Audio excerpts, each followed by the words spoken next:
Hello and welcome to all of you in geography class. हम लोगों ने हमारी पिछली क्लासेस के अंदर पृथ्वी की आंतरिक संरचना और समस्थिति इन दो विषयों पर चर्चा की थी। आज हम बात करते हैं कॉन्टिनेंटल ड्रिफ्ट थ्योरी अर्थात महाद्वीपीय प्रवाह सिद्धांत पर कि ये सिद्धांत किस रूप में हमारे सामने आता है, क्या बात ये स्पष्ट करता है महाद्वीपीय प्रवाह सिद्धांत, इसके बारे में हम आज यहाँ पर विस्तार से जानकारी प्राप्त करते हैं। सबसे पहले हम ये जानें कि ये जो महाद्वीपीय प्रवाह है आखिर ये है क्या, किस रूप में है। तो इसके अंतर्गत यदि हम देखते हैं तो हम ये देखें कि आज जो ये विश्व का मानचित्र हमें इस रूप में दिखाई दे रहा है, क्या ये विश्व का मानचित्र प्रारंभ से ही ऐसा था?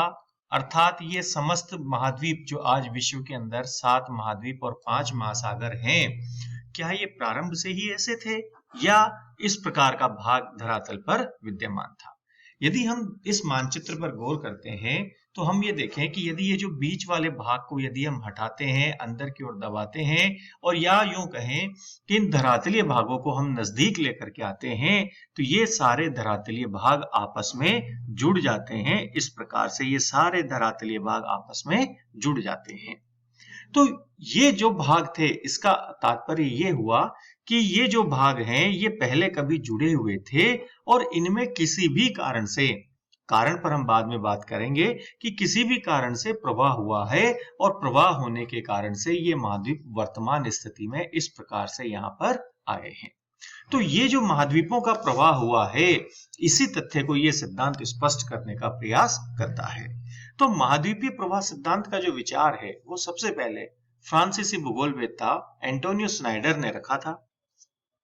1912 में जर्मन विद्वान वेगनर ने इसके बारे में विस्तार से चर्चा की और उन्होंने अपना सिद्धांत प्रस्तुत किया और इस आज हम जो कॉन्टिनेंटल ड्रिफ्ट थ्योरी के अंतर्गत बात करेंगे ये हम वेगनर के सिद्धांत पर ही चर्चा करेंगे। वेगनर मुख्य रूप में जलवायु विज्ञानी थे और वो पृथ्वी की जलवायु का अध्ययन कर रहे थे। इन्होंने ये देखा कि जब पृथ्वी की जलवायु का अध्ययन कर रहे थे तो इन्होंने देखा कि विभिन्न स्थानों पर जलवायु एक जैसी रही है, चाहे वो अलग अलग प्रकार के भाग रहे होंगे लेकिन विभिन्न स्थानों पर जलवायु एक सी रही है। तो इस बारे में उन्होंने दो विकल्प रखे। सबसे पहली बात तो ये कि पृथ्वी पर इन स्थानों पर जो जलवायु कटिबंध हैं वो परिवर्तनशील रहे होंगे, कि जलवायु परिवर्तित होती रही होगी। लेकिन यदि जलवायु परिवर्तनशील नहीं रही तो महाद्वीपों की स्थिति जो है वो परिवर्तनशील रही होगी। तो वेगनर ने इस दूसरे विकल्प को स्वीकार किया। वेगनर महोदय ने इस दूसरे विकल्प के ऊपर गौर किया और इन्होंने कहा कि जलवायु तो परिवर्तनशील नहीं रही किंतु महाद्वीपों की स्थिति परिवर्तनशील रही है और इसी के बारे में इन्होंने अपने सिद्धांत के अंदर विस्तार से चर्चा की। अर्थात इन्होंने ये कहा कि किसी समय पर, यानी कि हम बात यूं कहें कि वेगनर ने कहा कि पृथ्वी पर किसी समय पर एक ही महाद्वीप और एक ही महासागर विद्यमान था। उस एक ही महाद्वीप का नाम इन्होंने पेंजिया रखा और एक ही महासागर का नाम इन्होंने पेंथालासा रखा। अर्थात कि जो पृथ्वी पर एक ही महाद्वीप यानी कि जो समस्त धरातलीय भाग आपस में जुड़े हुए थे, जिसे कि सुपर कॉन्टिनेंट या सुपर महाद्वीप या बृहद महाद्वीप के रूप में जाना जाता है, उसका नाम रखा पेंजिया। पेंजिया का अर्थ होता है होल अर्थ, अर्थात संपूर्ण पृथ्वी। और एक ही महासागर जो उस समय विद्यमान था उसका नाम था पेंथालासा। इस पेंजिया के बीच में एक टेथिस भूसन्नति विद्यमान थी। ये जो टेथिस भूसन्नति विद्यमान थी, इस टेथिस भूसन्नति ने इस पेंजिया को दो भागों में बांट रखा था। इसका उत्तरी भाग तो अंगारा लैंड और दक्षिणी भाग जो था वो गोंडवाना लैंड कहलाता था। यहाँ पर इन दोनों भागों से अपर्दन की क्रिया के दौरान टेथिस भूसागर के अंतर्गत टेथिस भूसन्नति के अंदर तलछट का जमाव निरंतर हो रहा था। साथ ही साथ इन्होंने ये भी माना कि ये जो स्थलीय पिंड हैं अर्थात जो धरातलीय भाग है ये हल्के पदार्थों से अर्थात सियाल से बने हैं, वही महासागरीय बेसिन जो है वो सीमा से निर्मित है। स्थलीय पिंड जो है वो महासागरीय बेसिन पर बिना किसी अवरोध के तैर रहे हैं, क्योंकि हम जानते हैं कि सियाल का घनत्व सीमा की तुलना में कम है, वही सीमा जो है वो अर्धद्रव अवस्था में विद्यमान है, जिसके कारण से ये जो स्थलीय भाग है अर्थात सियाल का जो भाग है वो महासागरीय बेसिन पर बिना किसी अवरोध के तैर रहा था। लेकिन आज से तकरीबन 27 करोड़ साल पहले अर्थात पर्मो कार्बोनिफेरस युग में भूगर्भिक हलचलों के तेज हो जाने के कारण से धीरे धीरे पेंजिया का विखंडन प्रारंभ हुआ। अब ये जो पेंजिया का विखंडन प्रारंभ हुआ, उस विखंडन के कारण से सबसे पहले यूरोप और अफ्रीका से उत्तर और दक्षिणी अमेरिका अलग हुए और ज्वारीय शक्ति के कारण ये पश्चिम दिशा की ओर प्रवाहित हुए और प्रवाहित होने के दौरान ही सीमा के द्वारा इस पर रुकावट पैदा की और रुकावट पैदा करने से इस सियाल के पश्चिमी हिस्से पर वलन पड़े, जिससे रॉकी और एंडीज पर्वत श्रेणियों का निर्माण हुआ। अर्थात इस पेंजिया का जब विखंडन हुआ तो सबसे पहले उत्तर और दक्षिण अमेरिका पश्चिम की ओर प्रवाहित हुए, जिनके पीछे मुख्य भूमिका ज्वारीय शक्ति की रही है। इसी प्रकार से गुरुत्व बल और प्लावनशीलता बल के कारण भी गोंडवाना लैंड जो है ये उत्तर की ओर प्रवाहित हुआ, जिसके कारण से टेथिस जो भूसन्नति थी उस पर दबाव पड़ने से उस पर वलन पड़े और आल्प्स और हिमालय पर्वतमाला का निर्माण हुआ।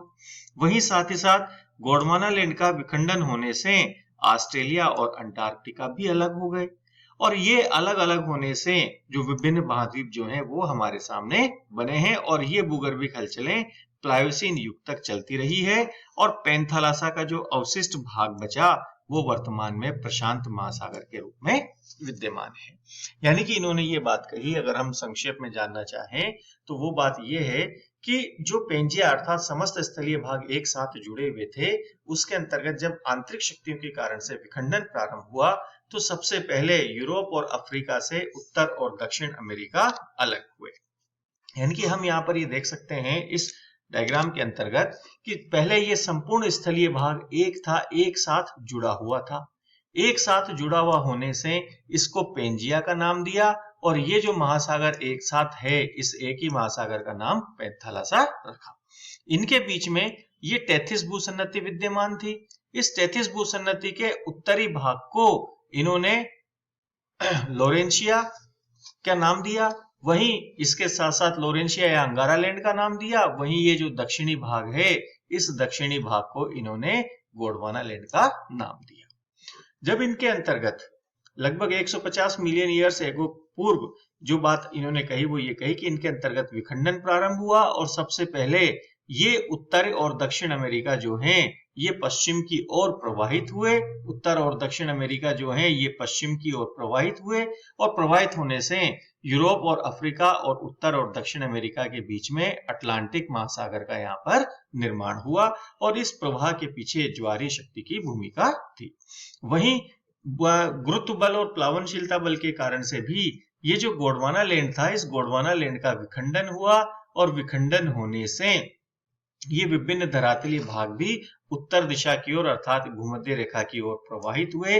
प्रवाहित होने के कारण से ये यहाँ पर जो टेथिस भूसन्नति थी, इस टेथिस भूसन्नति पर दबाव पड़ा। दबाव पड़ने से यहाँ पर आल्प्स और हिमालय पर्वतमाला का निर्माण हुआ और इनके कारण से ही ये अंटार्कटिका और ऑस्ट्रेलिया, अफ्रीका और भारत के भाग से जुड़े और इस प्रकार से ये आज जो है विभिन्न महाद्वीप इस प्रकार से अपनी वर्तमान अवस्थाओं के अंतर्गत आए हैं। तो हम ये देख सकते हैं कि इन्होंने जो बात कही कि अलग अलग किस प्रकार से पेंजिया से इस स्थिति से महाद्वीपीय भाग इस स्थिति तक आए हैं, ये बात इन्होंने अपने सिद्धांत के अंतर्गत समझाई है। अब ये बात कहना इतना आसान नहीं है कि महाद्वीप क्या प्रवाहित हुए होंगे, क्या महाद्वीप जो इतने विशाल धरातलीय भाग हैं क्या वास्तव में ये प्रवाहित हुए होंगे, क्या ये समस्त धरातलीय भाग एक साथ जुड़ा हुआ होगा। ये बात कहना अपने आप में थोड़ी सी एक अजीब स्थिति उत्पन्न करती है क्योंकि लोग आसानी से इस पर यकीन नहीं करते हैं। लेकिन वेगनर ने इसके संबंध में कई सारे प्रमाण दिए। उन प्रमाणों के आधार पर इन्होंने फिर अपने इस महाद्वीपीय प्रवाह सिद्धांत को स्थापित करने का प्रयास किया, जिसमें सबसे पहला प्रमाण तो इन्होंने दिया कि ब्राजील के तट को, ये जो हमारा ये जो भाग हम देख रहे हैं यहाँ पर, ये ब्राजील का जो तट है इसको गिनी की खाड़ी में अर्थात इस वाले भाग के अंतर्गत अफ्रीका के पश्चिमी भाग में आसानी से मिलाया जा सकता है। उसी प्रकार से पूर्वी अमेरिका और पश्चिमी यूरोप को भी हम यदि नजदीक लेकर के आते हैं तो इनको भी हम आपस में मिला सकते हैं। ये बात भी हम इस मानचित्र के द्वारा, इस डायग्राम के द्वारा भी हम देख रहे हैं। तो इस स्थिति को इन्होंने नाम दिया जिग्सा फिट। वहीं दूसरा प्रमाण इन्होंने दिया कि ब्राजील का पठार और अफ्रीकी पठार के अंतर्गत चट्टानी समानताएं हैं, जैसे ये भाग, ये ऐसा कब हो सकता है? हम यहाँ पर देख रहे हैं कि इन दोनों भागों के अंतर्गत ये जो है चट्टानी भागों के अंतर्गत, इस प्रकार से ये देखिए कि इन चट्टानी भागों के अंतर्गत ये अलग अलग महाद्वीप में होते हुए भी इनके अंतर्गत समानताएं पाई जाती हैं, चाहे ये उत्तर अमेरिका और यूरोप के रूप में हो या अफ्रीका और साउथ अमेरिका के इधर की तरफ के भाग हो, यहाँ पर ये चट्टानी समानताएं पाई जाती है। इसी प्रकार ग्लोसोप्ट्रीज वनस्पति जो है वो दक्षिण भारत, दक्षिण अफ्रीका, ऑस्ट्रेलिया और अमेरिका यहाँ पर एक साथ मिलना, जबकि इन भागों की जलवायु में बहुत अंतर है लेकिन एक समान वनस्पति का यहाँ पर मिलना। इसी प्रकार आइसलैंड, ग्रीनलैंड और उत्तर ध्रुवीय प्रदेशों में भूमध्य रेखीय जलवायु वाले पौधे अगर वहां पर मिल रहे हैं तो इसका अर्थ यही है कि इन धरातली भागों में विस्थापन हुआ होगा। नॉर्वे जैसे देश के अंदर कोयला खदान का मिलना अपने आप में इन महाद्वीपों के प्रभाव को भी प्रमाणित करता है। ये उदाहरण जो इन्होंने प्रमाण दिए हम यहाँ पर भी देख सकते हैं कि किस प्रकार से ये जो विभिन्न प्रकार के हैं, चाहे वो फॉसिल्स के रूप में हो, जीवाश्म जो हैं, वो इन भागों के अंतर्गत इस भाग से इस भाग में, अफ्रीका से दक्षिण अमेरिका के बीच में मिले हैं। वहीं इसी प्रकार से ये जो हम देखते हैं जो लिथोसोरस हैं, इनके प्रमाण अफ्रीका, भारत और इसके साथ अंटार्कटिका में मिलना। वहीं ये ग्लोसोप्ट्रीज वेजिटेशन जो है ये south America, Africa, Bharat, Antarctica और ऑस्ट्रेलिया में एक साथ इनका मिलना इन महाद्वीपों की एक जैसी स्थिति को प्रमाणित करता है। और इसी तथ्य को हम इस डायग्राम के द्वारा भी यहाँ पर समझ सकते हैं कि ये जितने भी धरातलीय भाग थे, दक्षिणी भाग जो हमें यहाँ पर दिखाई दे रहे हैं, ये सभी कभी भाग गोंडवाना लैंड के रूप में ये समस्त स्थल भाग एक साथ आपस में जुड़ा हुआ था, तभी ये धरातलीय प्रमाण हमें यहाँ पर दिखाई देते हैं।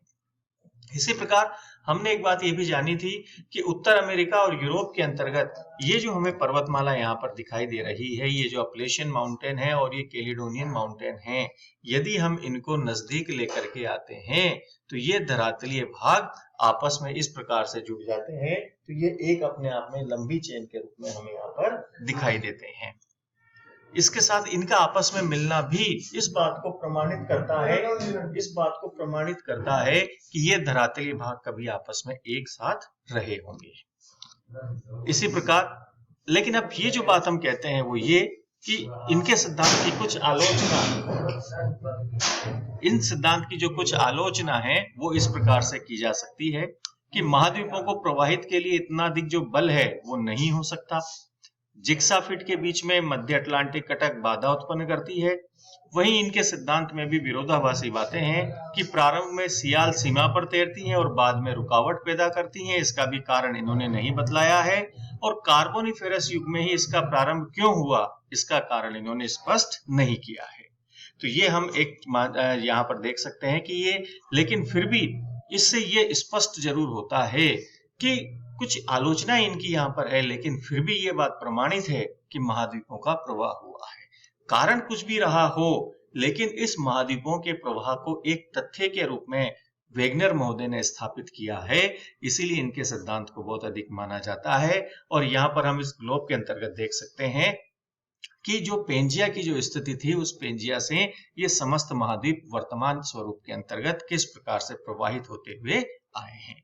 तो ये आज हमने जाना वेगनर ने महाद्वीपों के प्रवाह के बारे में क्या बात कही है, ये बात आज हमने यहाँ पर स्पष्ट की है। अब और आगे के बारे में हम हमारी अगली क्लास के अंदर चर्चा करेंगे। आप इसी प्रकार हमारे साथ बने रहिएगा। Thank you very much.